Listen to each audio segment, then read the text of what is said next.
Kembali lagi bersama saya Aulia Khalqillah. Pada kesempatan kali ini, saya ingin menjelaskan tentang perhitungan determinan pada sebuah matriks, khususnya pada matriks 3 kali 3 atau lebih dari 3 kali 3. Pada kesempatan sebelumnya, saya telah menjelaskan tentang perhitungan determinan 2 kali 2, di mana khusus untuk perhitungan determinan, kita harus menggunakan matriks persegi, di mana jumlah baris dan jumlah kolomnya harus bernilai sama. Ya. Contoh misalnya seperti kasus sebelumnya matriks 2 kali 2, pada kasus ini adalah 3 kali 3 atau 4 kali 4 dan seterusnya. Intinya jumlah baris dan jumlah kolomnya harus sama. Oke. Nah, lanjut, misalnya di sini saya memiliki sebuah contoh matriks 3 kali 3. Untuk menghitung determinannya, kita harus mendapatkan dimensi terkecil dari sebuah matriks persegi, yaitu adalah 2 kali 2. 2 kali 2 adalah dimensi terkecil untuk sebuah matriks persegi. Oke, nah kita harus mendapatkan itu dulu, submatriksnya dengan ukuran dimensi yang paling terkecil, yaitu 2 kali 2. Untuk kita hitung determinan yang akan dikalikan dengan elemen matriks utama dari matriks utama. Dalam artian ini adalah matriks 3 kali 3. Nah, elemen matriks utama itu diperoleh dari setiap kolom teratas matriks utama tersebut. Nah, di sini misalnya kolom baris teratas itu adalah memiliki elemen A1,1, A1,2, A1,3. Nah, setiap elemen ini akan memiliki submatriksnya. Contoh misalnya di sini elemen A1,1 submatriksnya adalah A2,2, A2,3, A3,2, A3,3. Begitu seterusnya. Kalau misalnya kita ingin mendapatkan elemen matriks submatriksnya untuk elemen A1,2 ini, maka kita memperoleh seperti berikut, ya. Di mana submatriksnya adalah A2,1, A2,3, A3,1, A3,3 untuk elemen matriks A1,2 dari matriks utamanya, ya. Nah, lihat di sini polanya adalah minus, ya. Di sini nilainya plus, di sini nilainya minus, ya. Karena kita mengikuti pola yang ada di kotak ini. Pertama plus, kedua minus, yang selanjutnya adalah plus. Seperti ini untuk elemen matriks yang selanjutnya. Matriks submatriks untuk elemen A1,3 adalah A2,1, A2,2, A3,1, A3,2. Oke. Nah, setelah kita mendapatkan dimensi yang terkecil, yaitu 2 kali 2 dari matriks utamanya, maka kita bisa menghitung determinan untuk setiap submatriksnya. Ini kita hitung determinan, ini kita hitung determinan, ini kita hitung determinan, ya. Seperti yang saya katakan sebelumnya, ingat pola plus minus plus, ya. Kalau misalnya matriks ada 4 kali 4, maka di sini plus minus plus minus. Oke, kita lanjut. Nah, setelah kita mendapatkan determinan terkecilnya itu adalah 2 kali 2, maka kita bisa menghitung determinannya itu sendiri. Kita hitung determinan 2 kali 2-nya ini, ya.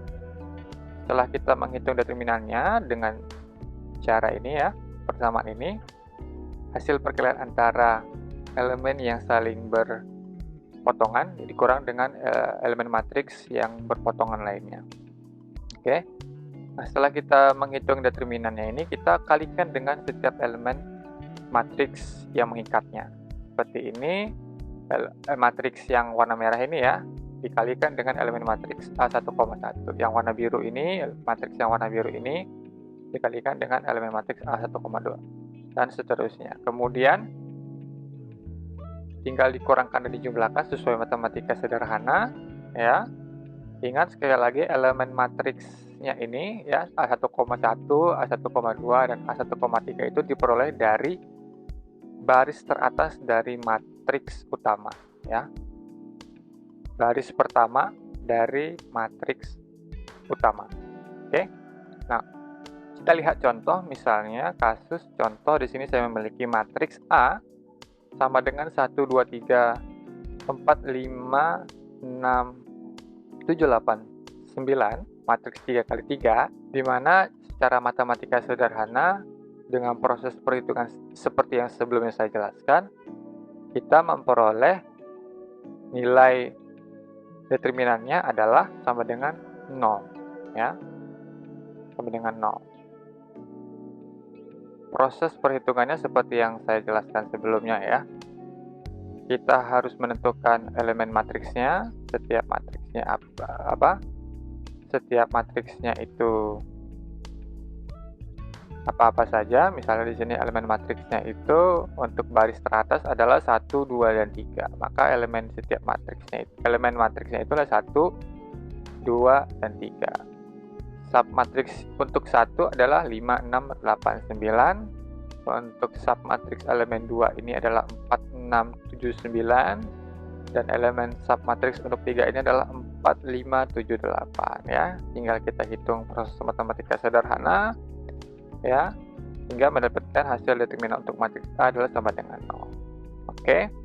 Nah, kita lihat bentuk umum persamaan dari perhitungan determinan ini sendiri dengan menggunakan bentuk yang telah kita peroleh sebelumnya. Untuk menghitung determinan ya, kita melihat polanya ya.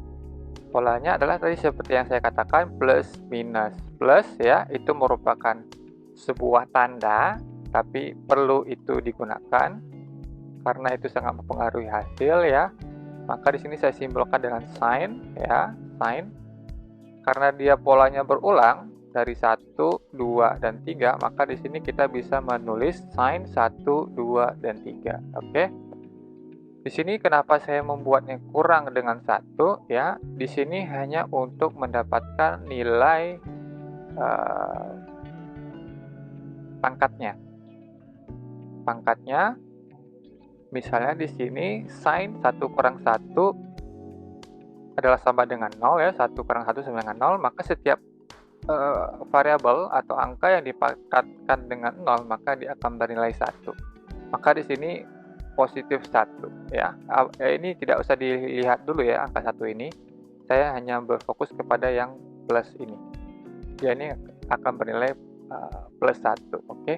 Selanjutnya sin 2 kurang 1, 2 kurang 1 adalah sama dengan 1. Jadi setiap variabel di sin ini yang berpangkat 1 maka akan menghasilkan diri dia sendiri gitu ya. Dan begitu seterusnya. Oke. Nah, lalu kemudian kita melihat di sini baris utama dari matriks utamanya. Baris paling atas dari matriks utamanya adalah 1, 2, dan 3 ya. Seperti ini yang saya tandakan oranye ini ya, warna orange. Di mana matriks yang kita gunakan adalah 1, 2, 3, 4, 5, 6, 7, 8, 9. Baris paling atas dari matriks utamanya adalah 1, 2, dan 3. Maka di sini setiap elemennya adalah 1, 2, dan 3. Oke. Nah, untuk submatriksnya itu sendiri adalah ini, 5, 6, 8, 9 untuk elemen matriks 1, 4, 6, 7, 9 untuk elemen matriks 2, 4, 5, 7, 8 untuk elemen matriks 3. Ya, setiap kolom dari matriks utama memiliki submatriks. Oke. Nah, kemudian bisa kita tulis ya untuk top row matriksnya itu sendiri dengan bentuk seperti ini, top row matriks 1,1 sampai dengan 1,3. Yang berubah adalah kolomnya saja, 1, 2, dan 3 ya. Di sini 1 yang sama ini menunjukkan baris, yaitu baris pertama ya, baris 1. Dia tetap tidak berubah, yang berubah hanya kolomnya saja, 1, 2, dan 3. Oke, kemudian kita menghitung determinan untuk submatriksnya ya dengan menggunakan fungsi caldet. Di sini saya gunakan namanya. Oke. Nah, setelah kita mendapatkan bentuk ini, kita bisa sederhanakan menjadi bentuk seperti ini. Oke, det sama dengan det plus sin dipangkatkan j kurang 1 karena j-nya berubah dari 1 sampai 3 ya. Katakan misalnya sini matriksnya 3 kali 3 dikali dengan top row matriks 1, j dikali dengan determinan dari submatriks itu sendiri.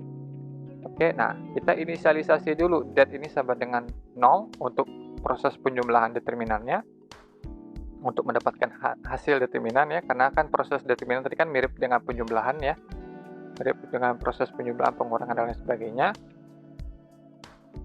Ingat prinsip array yang saya jelaskan pada video awal sekali. Nah, di sini saya simpulkan sin itu sama dengan minus 1 ya. Saya simpulkan sin sama dengan maksud saya simpulkan minus 1 ini sebagai sin. Artinya sin itu bernilai minus 1. Ya, jika kita masukkan nilai sin-nya ke dalam variabel ini, minus 1 misalnya, ya, minus 1, sin-nya minus 1, ketika kolom yang pertama atau J sama dengan 1 itu adalah minus 1 dipangkatkan 0, karena J-nya 1 kurang 1 sama dengan 0, sama dengan 1. Begitu juga seterusnya ya. Di sini ada fungsi caldet ya, ada fungsi caldet untuk menghitung submatriksnya, untuk menghitung determinan submatriksnya itu sendiri. Nah, lalu bagaimana algoritma determinan itu sendiri? Nah, algoritmanya itu sendiri adalah sebagai berikut. Pertama, kita harus siapkan dulu sebuah matriksnya, kemudian kita identifikasi dimensi matriks itu berapa, barisnya berapa, kolomnya berapa. Di sini baris saya simpulkan dengan M, kemudian kolom saya simpulkan dengan N. Nah, di sini untuk menghitung determinan sebuah matriks, saya menggunakan fungsi caldet yang kita buat, ya, di mana inputnya adalah matriks itu sendiri, kemudian jumlah baris dan jumlah kolom, ya. Nah, hasilnya adalah berupa nilai determinan itu sendiri.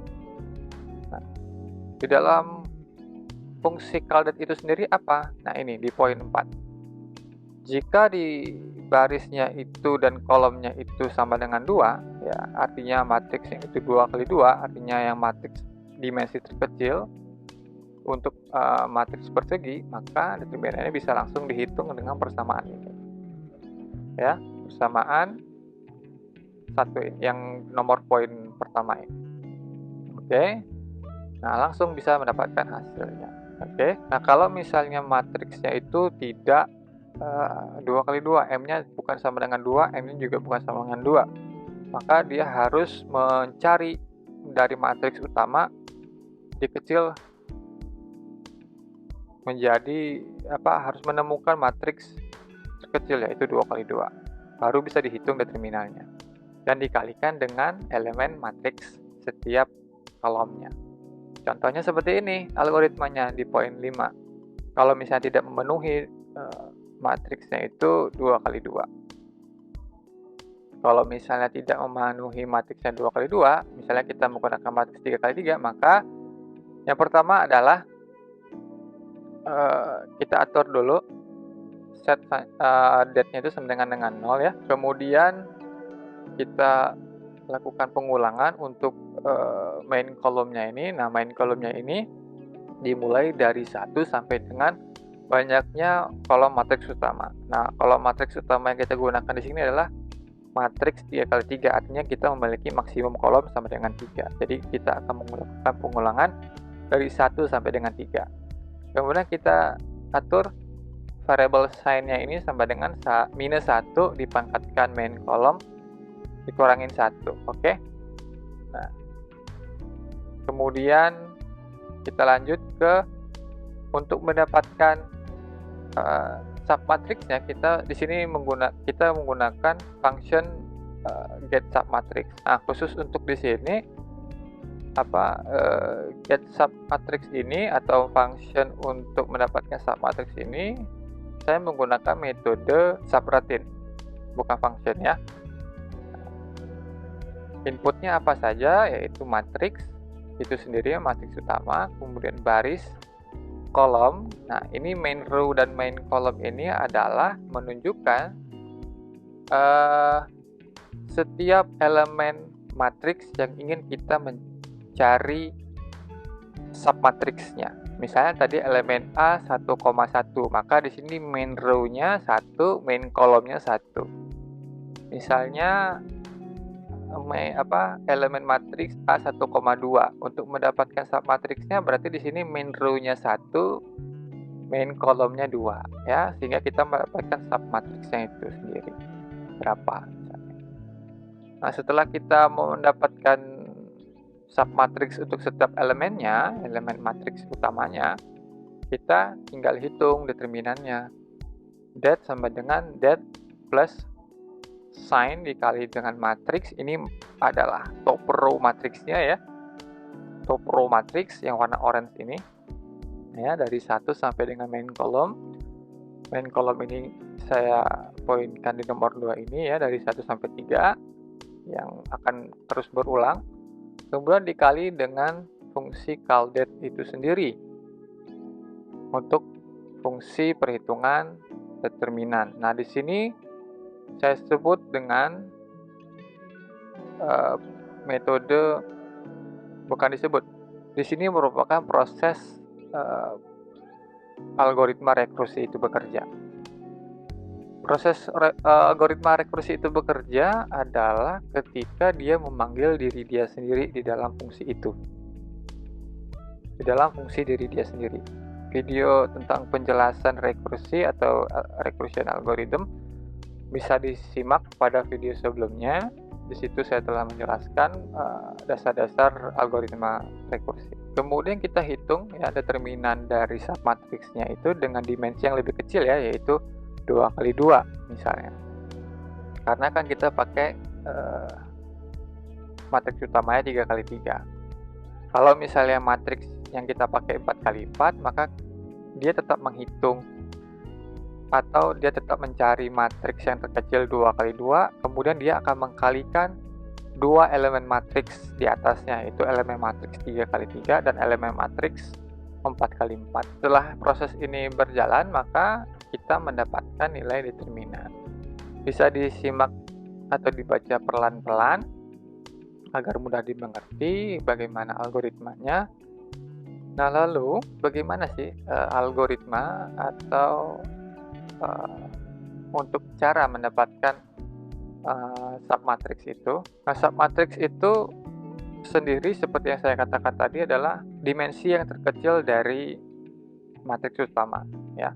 Misalnya kita memiliki matriks 3 kali 3, maka submatriksnya itu adalah 2 kali 2. Jadi ukurannya itu lebih kecil daripada matriks utama. Begitu seterusnya. Kalau ada matriks 4 kali 4, maka submatriksnya itu adalah 3 kali 3 dan seterusnya. Oke, artinya apa? Barisnya itu ya, kalau kita memiliki banyak barisnya M, maka submatriksnya itu barisnya adalah M kurang 1. Begitu juga dengan kolom. Jumlah submatriks itu sesuai dengan besaran dimensi dari matriks utama itu sendiri. Misalnya gini, kalau misalnya kita memiliki 3 kolom matriks ya, 3 kolom matriks 1 2 3, maka kita hanya memiliki 3 submatriks. Kalau misalnya kita memiliki matriks 3 kali 3 ya, artinya kan ada 9 elemen. 9 elemen matriks, maka kita memiliki submatriksnya itu adalah 9 elemen untuk matriks 3 kali 3. Kurang lebih seperti itu. Function atau berarti untuk submatriks itu sendiri memiliki input pertama main matriks itu sendiri, matriks utamanya. Kemudian jumlah barisnya itu berapa, jumlah kolomnya berapa, kemudian main row yang kita ingin cari submatriksnya itu berapa, kemudian main kolom elemen matriks yang kita ingin cari itu berapa. Oke, nah kemudian outputnya adalah submatriks itu sendiri. Oke, bisa dibaca pelan-pelan agar mudah dimengerti. Kalau tidak kalau ada yang membingungkan bisa diulang kembali sedikit-sedikit. Oke. Nah, ini merupakan runutan algoritma dari fungsi submatriks ya. Kemudian di sini bisa kita lihat ya, setelah kita menginput variabel-variabelnya, kemudian kita tentukan apa variabel outputnya. Di sini bisa kita lihat, kita atur set I sama dengan 1 dan I dan J sama dengan 1. Ya, J sama dengan 1. Kemudian kita lakukan pengulangan untuk baris yang pertama sampai dengan ke M ya. Kemudian kita lakukan pengulangan. Di dalam pengulangan row 1 ini ada pengulangan untuk kolom 1 sampai dengan N ya. kemudian jika baris ini tidak sama dengan main row dan nilai kolom ini tidak sama dengan main kolom, jumlah main kolomnya itu berapa, kemudian akan disimpan nilai elemen pertama untuk submatriks pertama. Ya. Nah, kemudian kalau misalnya si J-nya ini sudah sampai dengan n-1 ya, artinya kalau misalnya kita matriksnya itu maksimal ada 3, maka 3 dikurang 1 adalah 2. Ya. Jika J-nya itu adalah sampai dengan batas ini, maka dia akan mengatur J-nya itu kembali menjadi 1, kemudian I-nya itu bertambah 1. Artinya dia akan melakukan pengulangan untuk baris yang kedua untuk kolom yang pertama. Nah, selanjutnya kalau misalnya, maksud saya sebaliknya, kalau misalnya J-nya ini belum sampai dengan batas n-1, maka dia akan bertambah J-nya menjadi bertambah 1. J sama dengan J tambah 1. Oke, contoh misalnya seperti ini. Ya. Matriks 3x3. Ya, untuk mendapatkan submatriksnya kan berarti kalau kita menggunakan algoritma ini, kita ingin mendapatkan yang bukan di baris elemen matriks itu sendiri dan bukan di kolom elemen matriks itu sendiri. Nah, elemen matriks A1,1 ini kan dia memiliki baris yang terletak di baris pertama dan di kolom pertama. Ya, artinya pada baris yang pertama ini ya, dan di kolom pertama ini itu diabaikan. Artinya kita hanya mendapatkan elemen sisanya. Nah, kita hanya mendapatkan elemen sisanya yang ini. Oke, yang warna hijau dan kuning ini. Nah, untuk misalnya kita mendapatkan submatriks elemen pertama ini ya, A1,1, artinya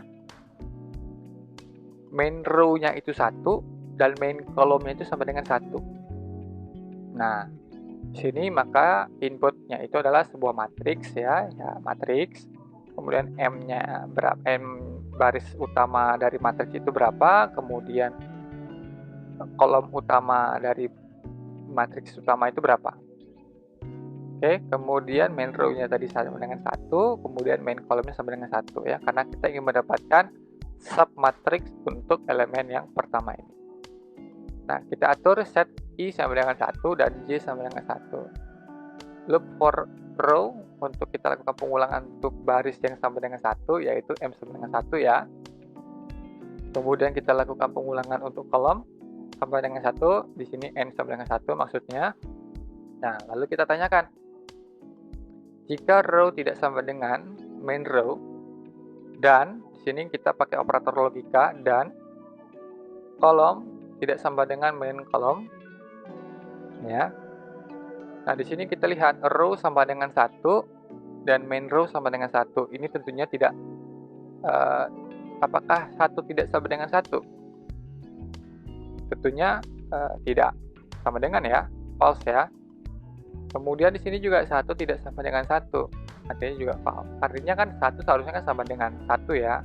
Maksudnya gitu.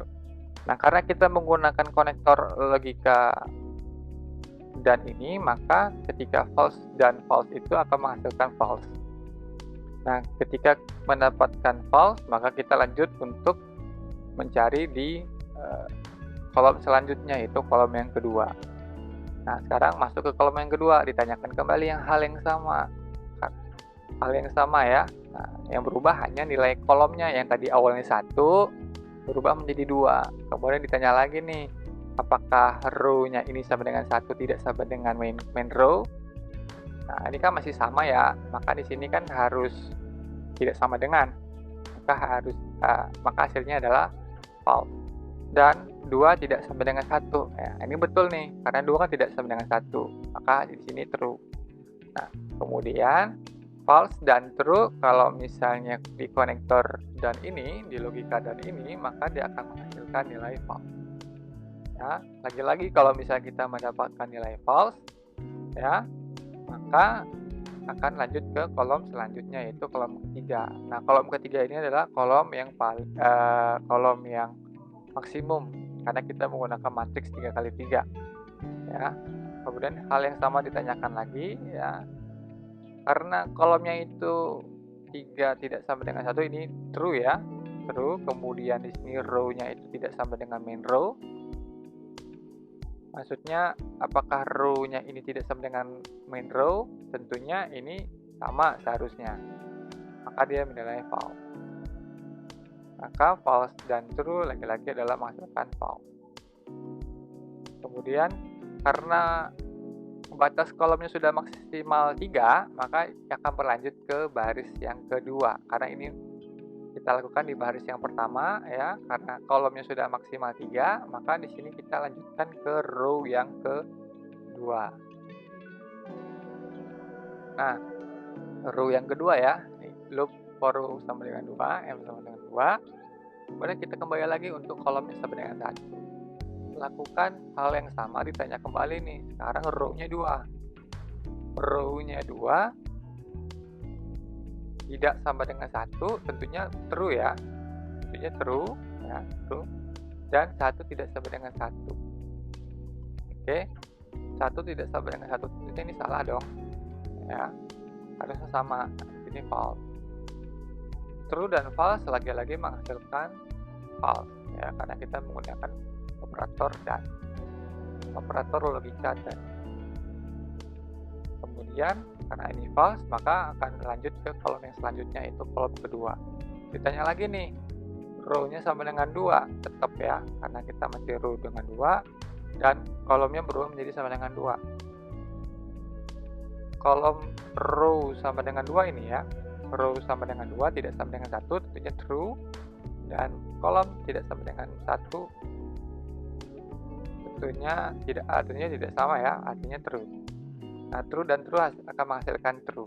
Nah, ketika dia mendapatkan true, ya, dari kedua hasil yang dipisahkan dengan operator logika N ini, maka akan disimpan elemen pertama untuk submatrix, ya, berupa submatrix I sama dengan 1 karena I-nya sama dengan 1 dan J sama dengan 1 ya. Kemudian dari matriks utamanya ini row yang saat ini adalah 2 dan kolom sama dengan 2. Ya, maka yang warna hijau ini akan disimpan sebagai untuk submatriks elemen 1,1 atau elemen yang pertama bagi submatriks itu sendiri. Nah, kemudian setelah disimpan, maka ditanya nih, apakah J-nya itu sudah sama dengan N kurang 1? Di sini 1 sama dengan, karena N-nya itu 3 ya, 3 kurang 1 sama dengan 2. Nah, 1, apakah 1 sama dengan 2? Tentunya tidak dong, false ya. Maka, jika false, di-set nih. J sama dengan J untuk naik satu tingkat. J sama dengan 1 yang awal ini adalah J sebelumnya. J sama dengan 1 ditambah 1 sama dengan 2. Maka J selanjutnya adalah 2. Maka selanjutnya balik ke kolom ketiga karena kolomnya belum habis ya, karena tadi sampai dengan 2. Nah, proses ini terus berlanjut sampai kita mendapatkan semua elemen submatriks yang diinginkan. Oke. Mungkin ini cukup sedikit membingungkan. Silakan diulang-ulang kembali videonya atau membaca referensi lain. Nah, kemudian kita cek bagaimana sih implementasi perhitungan determinan 3x3 ini ke dalam bahasa pemrograman Fortran 95. Nah, berikut adalah program determinan, perhitungan determinan untuk 3x3 atau bisa lebih dari 3x3 yang telah saya buat. Ya, seperti biasa untuk Fortran 95 kita harus mendefinisikan terlebih dahulu variabel-variabel yang kita gunakan apa saja ya. Di sini saya membuat sebuah variabel yang umum, integer ij, io, integer im, n untuk sebagai merepresentasikan pengulangan nanti yang menggunakan do ya. Kemudian di sini saya matriksnya itu variable matrix saya allocatable dengan dimensi yang fleksibel ya. Dengan dimensi yang fleksibel bisa berapa saja sesuai data yang kita baca atau data yang kita punya ya. Dengan menggunakan perintah allocatable ya, penjelasannya sudah saya jelaskan di video determinan awal sekali ya, di determinan 2x2. Kemudian variable determinan, kemudian di sini callDate. Nah, callDate itu sendiri adalah fungsi untuk kita gunakan perhitungan determinan yang ada di baris bawah, nanti saya jelaskan. Oke. Nah, di sini yang pertama adalah baris yang saya tulis ini adalah untuk menghitung jumlah baris dari data matriks yang kita gunakan. Di mana data matriks itu saya simpan dalam sebuah file data matrix height data underscore matrix underscore height underscore I ini ya. Bisa diikuti. Nah, di sini saya memiliki data misalnya 1 2 3 4 5, 6, 7, 8 di sini kosong ya. Ini bebas berapa saja nilainya. Bisa sesuka hati Anda, silakan diedit. Nah, di sini saya menggunakan data ini. Ya, mungkin sedikit berbeda di sini data yang di slide tadi adalah 9, di sini saya pakai 9 aja ya. Mengikuti ya. 9. Kemudian setelah kita membaca baris dari file matriks yang kita gunakan ya, kita atur atau kita tentukan banyaknya baris dan banyaknya kolom. Nah, karena data yang kita baca ini berupa data baris ya, data baris, karena matriksnya itu persegi, jadi kita bisa menghitung kuadratnya atau maksud saya menghitung akarnya. Jadi baris yang kita peroleh ini adalah akar dari total baris yang diidentifikasi dari file sebelumnya. Nah, kemudian N sama dengan M, artinya jumlah kolomnya itu sama dengan jumlah baris ya, M itu baris. Kemudian kita allocate memori untuk variable matrix itu sendiri ya, M, N ya, karena dimensinya sama, matriks persegi. Kemudian kita baca kembali filenya, file matriks tersebut, data underscore matrix underscore height underscore A ya. Saya belum menggantinya ini. Nah, untuk kita simpan ke dalam variable matrix itu yang telah kita alokasikan dimensinya sebelumnya di atas ini ya. Nah, kemudian kita tampilkan matriksnya seperti berikut ya.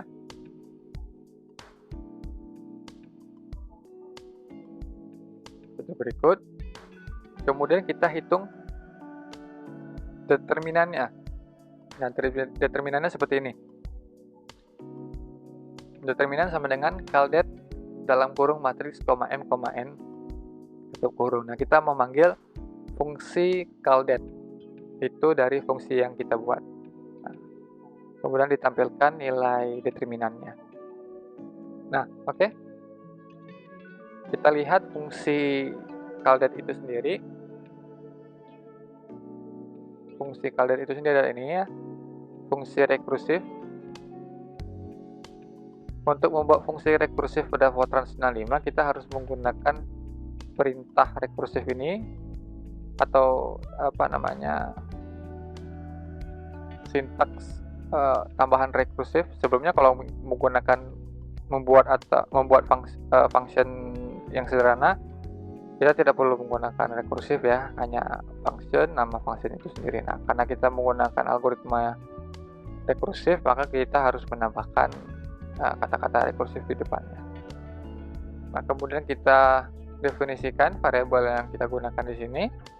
Oke. Nah, untuk rekursif itu sendiri, algoritma rekursif itu sendiri, kita harus menyiapkan atau menentukan baseline-nya atau base condition-nya, yaitu untuk matriks perhitungan determinan, base condition-nya itu adalah matriks dengan dimensi yang paling terkecil, matriks persegi yang dimensinya paling terkecil, yaitu 2x2. Nah, ini adalah base condition-nya. Kalau matriksnya itu 2x2, M-nya itu sama dengan 2, atau barisnya sama dengan 2, dan N-nya itu sama dengan 2, maka bisa langsung dihitung determinannya. Nah, kalau tidak, maka kita harus mencari submatriks dari setiap elemen matriks yang lebih dari 2 kali 2. Gitu. Nah, misalnya di sini kita atur det sama dengan 0 ya, kita lakukan pengulangan j sama dengan 1 sampai dengan n ya. N itu adalah batas maksimal dari matriks utama. Kemudian kita siapkan di sini variable sign-nya itu sendiri. Kemudian kita dapatkan submatriks untuk setiap elemen matriks dari baris pertama. Dari baris yang pertama ya. Di sini makanya saya simbolkan dengan 1. Nah, untuk function-nya itu sendiri, function ini ya, function get submatrix itu sendiri ada di atas. Nanti saya jelaskan setelah ini. Setelah kita mendapatkan submatriksnya ya, submatriks, maka kita bisa mendapatkan atau menghitung determinannya seperti berikut. Determinan ditambah dengan sign dikali dengan matriks, top row matriks maksud saya ya, karena ini baris yang pertama saja ya. Untuk setiap pengulangan kolomnya 1, 2 sampai dengan n, kemudian dikali dengan caldet itu sendiri. Nah, kita lihat di sini fungsi caldet ini ya, fungsi caldet ya, dia memanggil diri dia sendiri di dalam fungsi itunya, di dalam fungsi diri dia sendiri. Makanya disebut dengan metode rekursi. Nah, dihitung determinan untuk submatriksnya ya, dengan dimensi yang lebih kecil ya, m-1 dan n-1. Nah, kalau misalnya si submatriks ini masih berdimensi lebih dari 2 kali 2, katakanlah misalnya kita awalnya menggunakan matriks 4 kali 4. Tentunya kalau misalnya kita menggunakan ini, submatriks untuk sementara adalah 3 kali 3. Nah, karena 3 kali 3-nya itu masih lebih dari 2 kali 2, maka dia akan terus mencari hingga nilai terkecil yaitu 2 kali 2. Ketika mendapatkan nilai terkecil 2 kali 2, maka dia menghitung determinannya dan dikali dengan setiap elemen matriks dari baris teratas matriks utama. Oke. Nah, mungkin metode ini cukup membingungkan, bisa dibaca-baca kembali, bisa diulang-ulang kembali biar paham maksudnya seperti apa. Nah, oke. Kita lanjut melihat function dari submatrix untuk mendapatkan submatrix ya. Nah, ini saya menggunakan metode subroutine ya, biar ada variasi sedikit. Ada yang satu pakai function, ada yang satu pakai subroutine. Nah, seperti yang saya katakan sebelumnya, variabelnya ada, variabel inputnya adalah matriks utama, barisnya berapa, kolomnya berapa. Ini main row dan main kolomnya itu elemen matriks yang kita ingin mencari submatriksnya itu berapa, kemudian outputnya itu submatriks itu sendiri. Oke, seperti ini baris kodenya. Kita atur I sama dengan 1, J sama dengan 1 ya. Kita lakukan pengulangan seperti yang saya jelaskan pada slide sebelumnya. Ya. Intinya untuk mendapatkan submatriks itu kita ingin mencari elemen matriks selain dari baris dan kolom elemen matriks itu sendiri. Ya. Misalnya tadi elemen matriks A 1,1, artinya kita mencari selain dari baris pertama dan kolom pertama. Nah, itu intinya. Makanya di sini if row not equal to main row and column not equal to main column. Oke, artinya apa? Barisnya itu yang selain dari main column dan kolom main row maksud saya, kemudian kolomnya ini selain dari main column, artinya sisanya. Selain itu kita ambil, kita simpan ke dalam submatrix. Begitu kira-kira. Oke, nah, mungkin kita coba eksekusi programnya.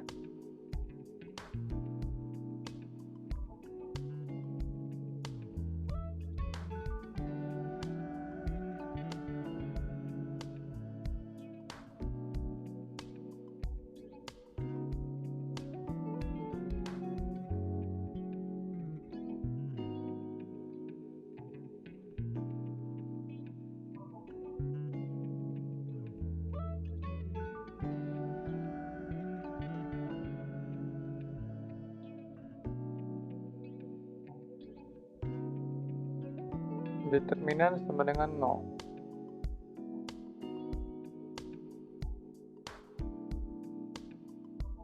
Kita cek ya. Di sini saya masih ada kesalahan sedikit. Di sini saya determinan filenya ini masih kurang satu kata filenya ya, karena namanya tidak sesuai. Saya ubah. Saya edit dulu data underscore matrix underscore height underscore a. Oke, kita compile lagi ya.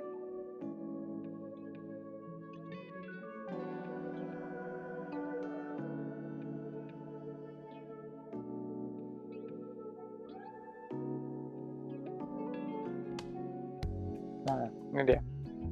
Oke.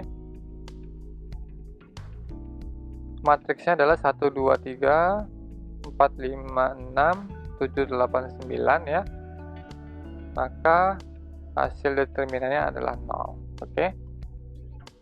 Kalau untuk membandingkan hasilnya ini sesuai atau tidak, kita bisa menggunakan kalkulator yang ada di online ya. Misalnya kita menggunakan kalkulator matriks yang seperti ini ya.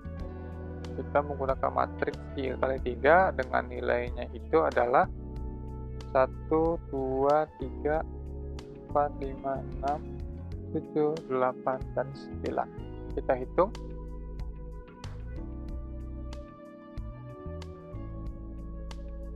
Maka akan mendapatkan hasil matriks yaitu 3 kali 3 dengan nilai 1, 2, 3, 4, 5, 6, 7, 8, 9, determinannya sama dengan 0. Oke, artinya